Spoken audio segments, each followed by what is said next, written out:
umaga, check natin or ite-test natin yung MICROTEX Quickkleen Multi-Purpose Cleaner. Saktong-sakto to at bala ko pa naman maglinis ng upuan at ng some portion ng ating dashboard. So, basically, maganda to kasi meron siyang anti-bac formula. Perfect na perfect sa panahon ngayon for COVID, di ba? Tapos, sabi nito, it removes tough on stains, gentle on hands, non-alkaline, pH neutral, cleans upholstery, leather, vinyl, and carpet. Uy, maganda to. So, pwede siya sa carpet. Sabi dito, use MTX, ultra cloth sponge. So, kailangan ng microfiber and sponge.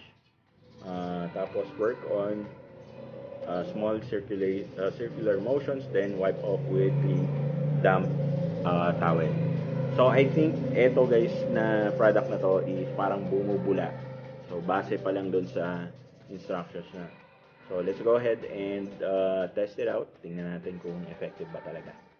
Okay, so guys, ang gagamitin ko is malinis na microfiber towel para kung meron man siyang dumi is madaling makita. So shake muna natin and then spray. So just as I thought, mabula siya guys.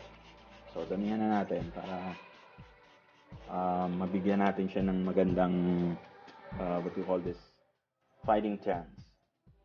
So dito tayo sa side na to. Ayan, as you can see, wala siyang kahit anong dumi.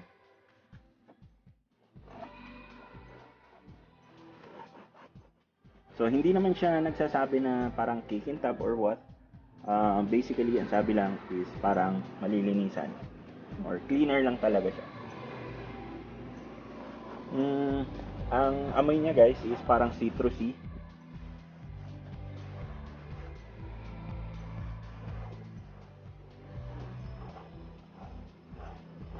Ayan.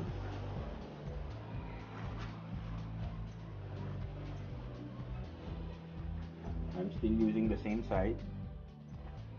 So, dalawa lang yan. So, it's either, yun nga, sobrang linis ng upuan na gamit ko or hindi effective yung product.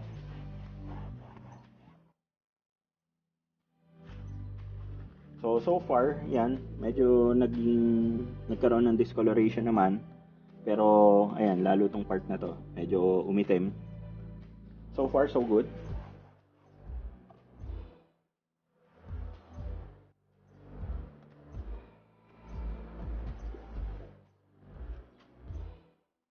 Okay, good. Pwede, guys. Ayos.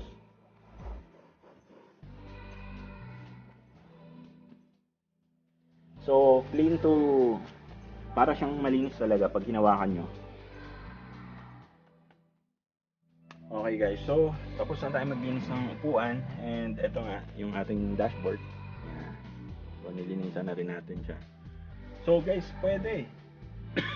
Etong Quickkleen is 50 pesos ko lang ata nabili to o 75 pesos, parang ganun. 125 ml. Maganda tong alternative guys para dun sa, kasi may mga foam type na tayong na-review.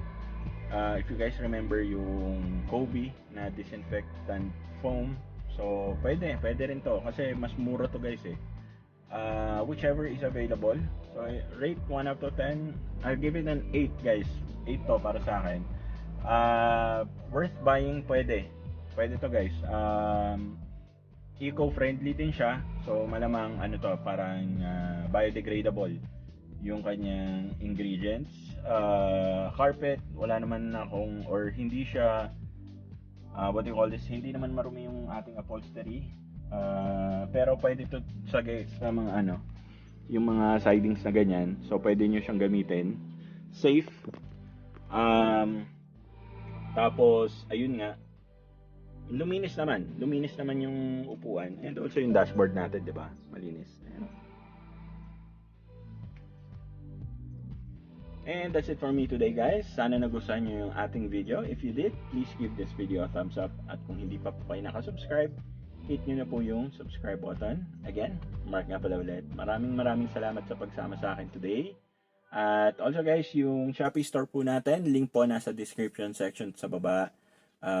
Thank you so much at see you on our next video.